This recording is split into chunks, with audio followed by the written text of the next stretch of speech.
24 horas con Milton Pérez y Diana León. Aquí empezamos. La tarde de este miércoles se esperaba que los proponentes del juicio político al presidente de la República presenten el documento con los cambios que el CAL les pidió tras devolverles esta solicitud. Karen Aro nos explica más en el siguiente reportaje. Al parecer el tiempo no les alcanzó para reemplazar los artículos que estaban mal citados en la solicitud de juicio político en contra del presidente y volver a presentar el documento este mismo miércoles como lo habían previsto. Se esperaba que lo hicieran por gestión documental, pero hasta que la ventanilla cerró, no llegaron. Más temprano, Viviana Veloz, proponente del juicio, dijo que trabajan en la redacción correcta del documento, aunque aseguró que no se trata de una corrección. Los delitos, cuando se empezaron a cometer en las empresas públicas, estaba vigente en ese momento lo que se incorporó en la solicitud de juicio político. Ahora se va a completar. ¿Por qué? Porque los delitos siguieron continuándose. Lo que se busca hoy es subsanar. No es corregir, exactamente es corregir, no es otra cosa. La solicitud de juicio regresó a manos de los proponentes luego que el Consejo de Administración Legislativa retrocediera en su decisión de admitir a trámite y les pidió que completen, pues se dieron cuenta que al citar los delitos de concusión y peculado, lo hicieron con artículos que no estaban reformados. Pese a ello, la devolución a los proponentes no cabía, dice Natalia Arias, quien también es parte del CAL. Pues el plazo se cumplía entre domingo y lunes, los 3 días. Y que además debe considerarse una sola instancia, el abocar conocimiento y de la misma forma remitir el expediente a la Corte Constitucional. Están en los tiempos que les prevé la ley, dijo el presidente de la Asamblea. Se ha aplicado la figura de la reconsideración que está prevista en la ley, en la misma sesión o en la siguiente sesión. No es verdad de que haya precluido ningún término. Saquicel aclaró además que la decisión del CAL fue enviarles a completar, pues no pueden corregir el contenido del texto, aseguró. Completar, dice la norma, y eso es lo que resuelto el CAL. Existe la posibilidad de que el documento sea enviado vía electrónica, aseguró la legisladora Viviana Veloz. ¿En qué tiempo? No lo han confirmado aún. La Corte Nacional de Justicia ratifica las medidas cautelares en contra del expresidente Lenín Moreno y su familia, quienes enfrentan un proceso penal por el presunto cohecho en el caso Sinohydro. Solo se aceptó la revisión de medidas a 2 de los procesados. Se veía venir. El expresidente Lenín Moreno y su familia deberán cumplir con la presentación periódica ante la Corte Nacional de Justicia, pues el pedido de revisión de medidas no fue aceptado por el juez nacional, Mauricio Espinosa. Su abogado aduce que la condición médica de Moreno le impide movilizarse a Quito desde Paraguay, donde además reside y trabaja. Médicamente es imposible, como ya lo hemos mencionado a lo largo de todas estas audiencias que hemos tenido. Pero sus argumentos no pesaron en la decisión del juez y según informó Fiscalía, Moreno ante el juez no habría justificado hechos nuevos sin que pueda darse crédito a copias simples presentadas sobre el estado de salud del procesado. Tampoco se acreditó los requisitos para cambiar de medidas a sus familiares. El expresidente Moreno, procesado en este caso, reaccionó de inmediato a la decisión de la Corte. En su cuenta de Twitter escribió: en indefensión, han negado mis derechos al rechazar el habeas corpus y revisión de medidas. Buscan que acate algo imposible de cumplir por mi condición, privilegiando el show mediático a los derechos. Cumplo funciones de la OEA en Paraguay. El proceso no requiere presencia física. No obstante, si no cumple con la disposición vigente de presentarse periódicamente en la Corte, la suerte de Moreno podría complicarse con una orden de prisión. De los 37 procesados en este caso, solo 10 pidieron revisión de medidas, y el juez aceptó a 2 de ellos. Es el caso de Conto Patiño y Manuel Durini, para quienes pesa una prohibición de salida del país. Fiscalía acusa de cohecho a los 37 procesados por supuestamente ser parte de una red de corrupción que operó en la contratación del proyecto hidroeléctrico Coca-Codo Sinclair a la empresa china Sinohydro. Según Fiscalía, se habrían pagado un total de $76 millones repartidos en regalos, transferencias y depósitos.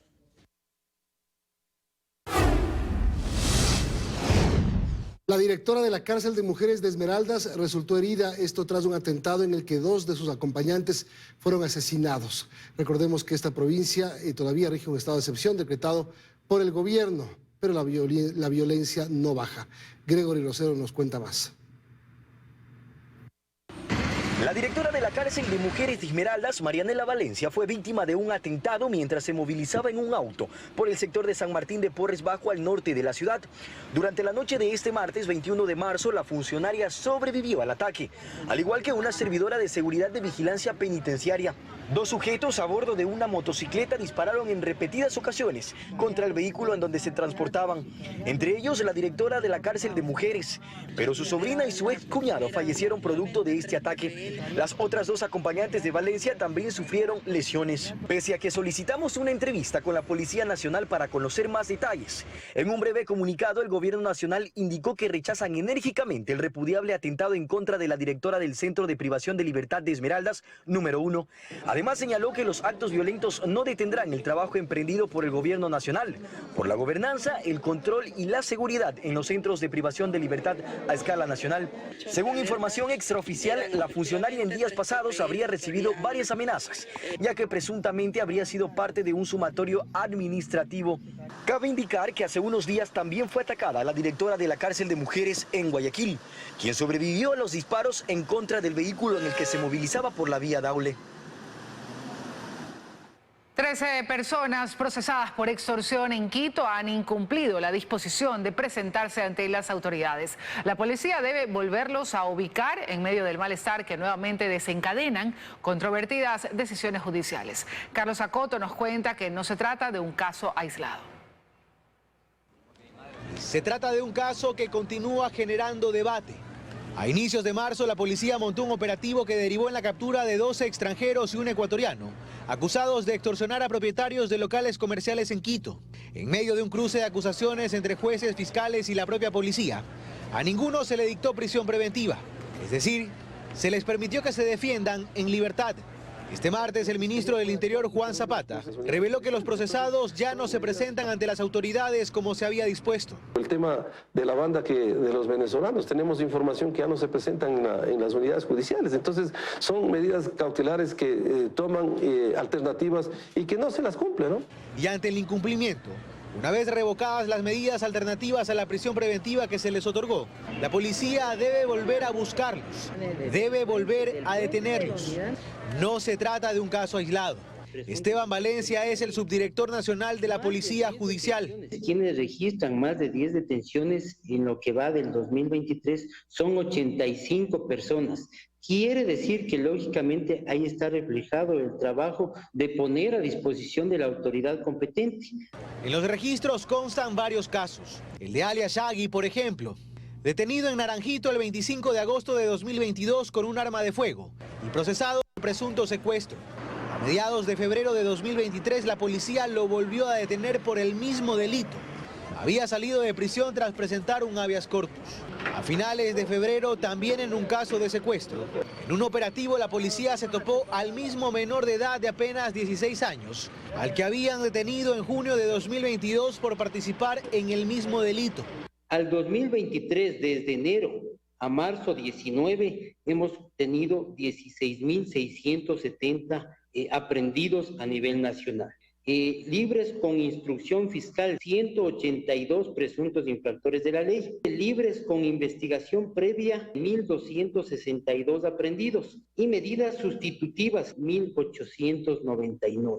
En la lista de casos controvertidos, además, la prelibertad a la que accedió alias JR, con un informe favorable del SNAI, al que la policía tuvo que volver a buscar, tras haberse retirado el dispositivo de rastreo electrónico que llevaba en su tobillo. Si no hay una verdadera intervención estatal, los niños seguirán siendo reclutados por las organizaciones criminales, opinan analistas. Un nuevo video muestra cómo menores de edad cada vez más pequeños son dirigidos por adultos para cometer delitos. Esta vez ocurrió en pleno centro de Guayaquil.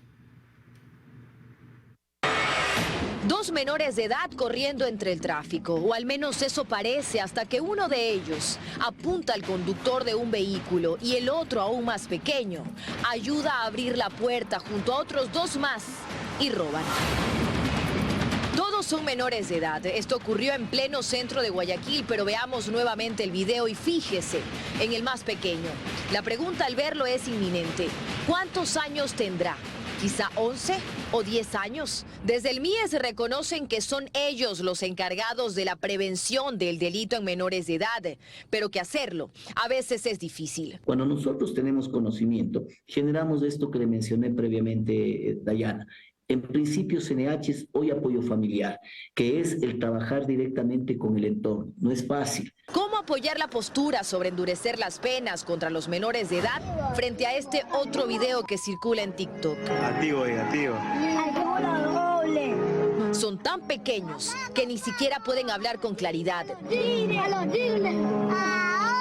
Pero se entiende en sus gestos que imitan adultos que se identifican con bandas. Mencionan incluso a los tiguerones. Este video sería de Esmeraldas. La delincuencia organizada es una amenaza a la seguridad estatal porque le hace competencia, porque es una estructura que sí tiene presencia institucional ahí donde el Estado no está llegando, incluso para los niños, niñas y adolescentes. Según el MIES, existen 210 millones de dólares de presupuesto para la inversión social, pero no está mapeado con exactitud.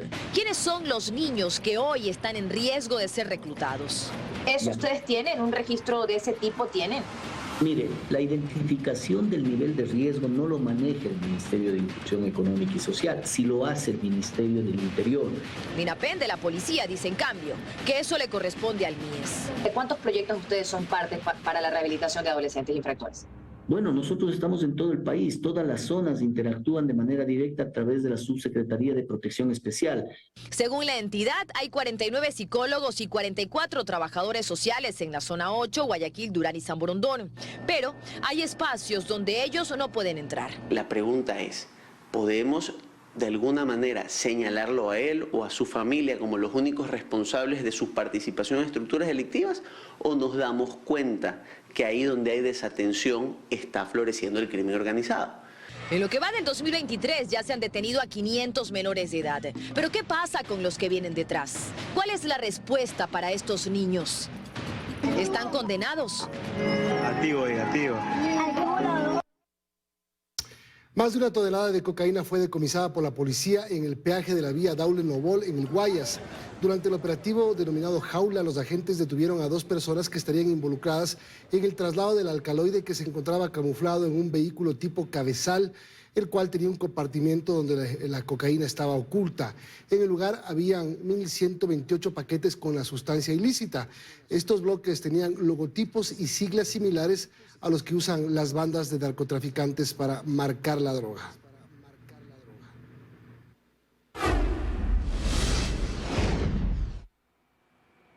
A partir de este jueves no habrá transporte público en Guayaquil. La Federación de Transportistas tomó la medida para exigir un incremento del pasaje. Sin embargo, el municipio ha señalado que no se subirá el precio. Luis Alfredo Zúñiga nos tiene los detalles. Adelante, Luis. Así es como están, muy buenas noches. A lo largo de esta jornada no se registró ninguna reunión entre el gremio de transportistas urbanos y la alcaldía o la autoridad de tránsito municipal. Y con ello se confirma que a partir de este jueves los buses urbanos de Guayaquil no brindarán servicio. Al respecto les hemos preparado un reportaje, veamos. A partir de las primeras horas de este jueves, el servicio de transporte urbano en Guayaquil será suspendido. Los buses urbanos no van a poder seguir generando un servicio de transportación pública. Es la decisión que tomó la Federación de Transportistas Urbanos del Guayas, alegando que falta atención al sector, seguridad para trabajar y sobre todo lo que se pide es un alza al precio del pasaje, de 30 centavos a 40 centavos. Que nos dijeron que iban a hacer un estudio técnico sobre la situación que estaba pasando en el transporte para el pasaje. El Cabildo ya respondió al respecto. Mediante un comunicado ha señalado que no habrá alza de pasajes. Aseguran que el incremento de la tarifa implica un gasto de 40 millones de dólares al año para los usuarios y han recordado que la suspensión de servicios públicos es un delito penal que implica cárcel. No, la economía no está. Son cerca de 2.000 los buses que se paralizarían de manera indefinida. Varios usuarios están preocupados en saber cómo van a movilizarse a partir de este jueves, pero sí dejan claro que para subir el pasaje debe primero mejorar el servicio. Incluso a veces no paran en las paradas, o sea, hacen lo que les da la gana. Tienen que arreglar primero para poder pedir un aumento. Adentro nos barren, uno quiere verse al cielo, pues ellos están llenos de tierra. Pese a la paralización, el servicio de Metrovía funcionará normalmente en Guayaquil y este noticiero conoció que se ha activado un plan de contingencia con buses escolares e institucionales que prestarán el servicio para disminuir afectaciones en la movilidad.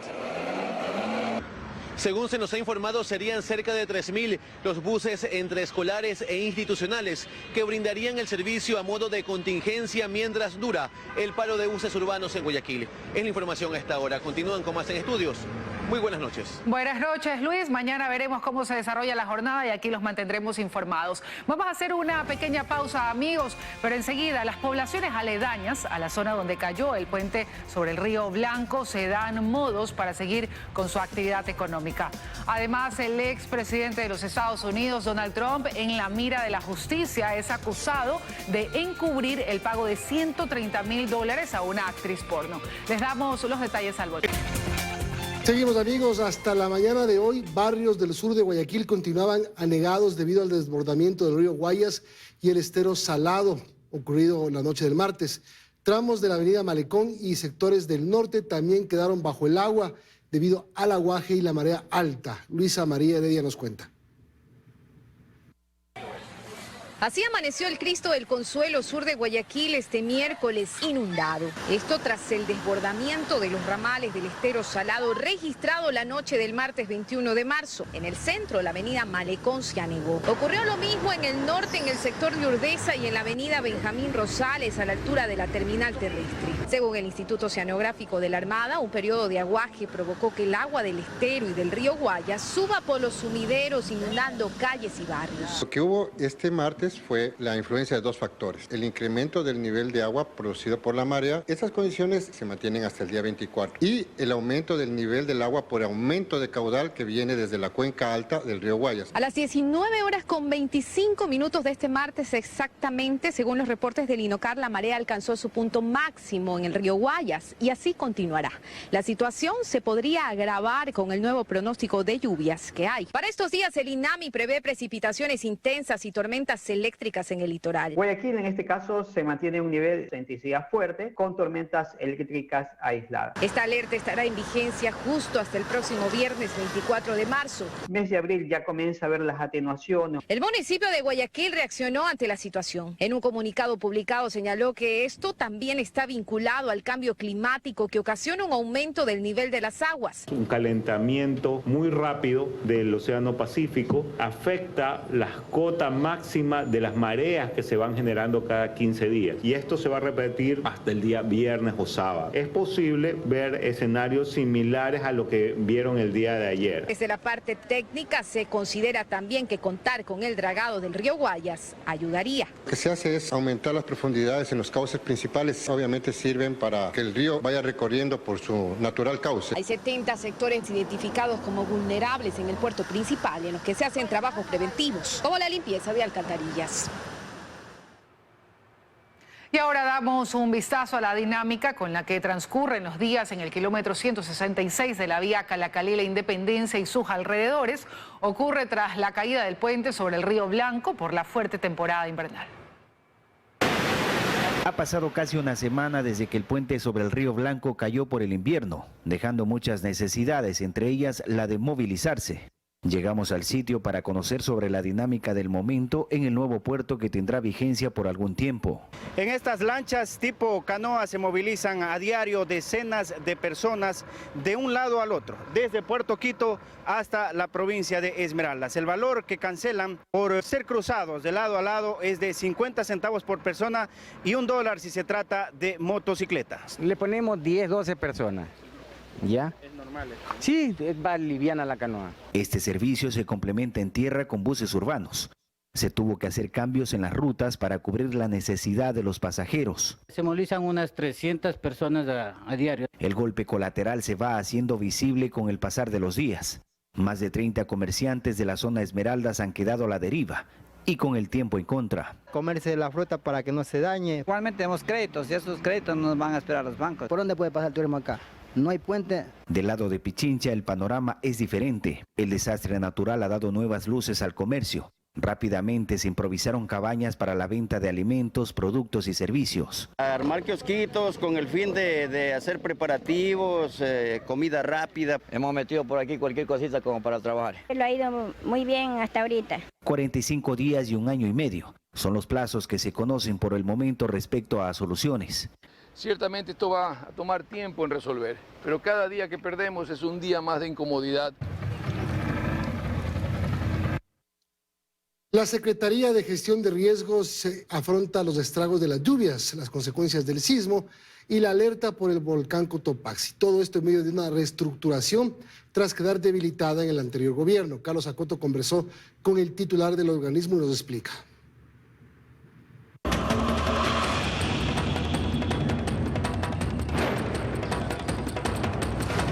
De Defensa Civil a Secretaría Técnica a Secretaría Nacional de Gestión de Riesgos. En el gobierno anterior fue convertida en un servicio y en el actual volvió a ser secretaría. Sin embargo, el cambio de nombre es quizás el menor de los problemas de este organismo con rango de ministerio, que desde su creación ha experimentado una reducción de personal y de presupuesto. En 2017, por ejemplo, la Secretaría de Riesgos contaba con 702 funcionarios. A la fecha hay 428, casi 300 menos. El último gran recorte durante el gobierno anterior. Se despidió personal que era técnico, que tenía estudios en el extranjero. No me equivocaran 100 algo, pero fue mucha gente. En el tiempo, además, el presupuesto se ha ido ajustando. En 2020 al organismo se le asignó 25,7 millones de dólares. 16,5 millones en 2021, 14,1 en 2022. Y para el año en curso, 13,4 millones de dólares. Si bien hay una reducción del presupuesto asignado, para Torres es importante centrarse en lo ejecutado en materia de inversión, pues entre 2020 y 2021 apenas se ejecutaron 22,3 millones de dólares, de los 35,5 millones que en suma fueron presupuestados. De nada sirve que yo tenga 20, 25, 50 millones de dólares si no los ejecuto. Es importante recalcar, no habían proyectos de inversión nuevos o por financiar, que el año pasado tuvimos una ejecución bastante buena. A la fecha, la Secretaría de Riesgos busca mejorar sus capacidades tecnológicas y operativas. Ocurre mientras, en paralelo, enfrentan los estragos del fuerte temporal invernal, las consecuencias del sismo del sábado pasado y una alerta por la actividad del volcán Cotopaxi. Todo esto, además, sin contar con una ley que permita organizar el Sistema Nacional Descentralizado de Gestión de Riesgos, en un país donde las amenazas de la naturaleza no son cosa menor.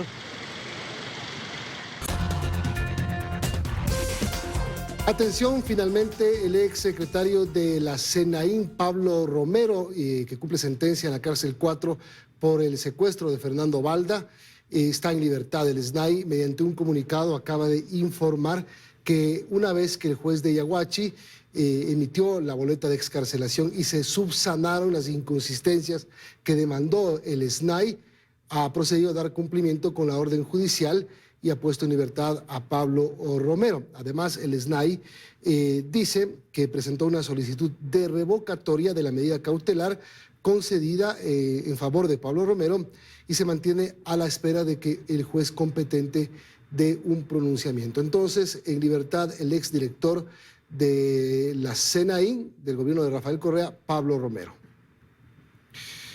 El presidente de la República cumplió agenda en Cayambe, en la provincia de Pichincha. Allí conmemoró el Día Internacional del Agua con entrega de recursos para fomentar el acceso de este recurso en el país.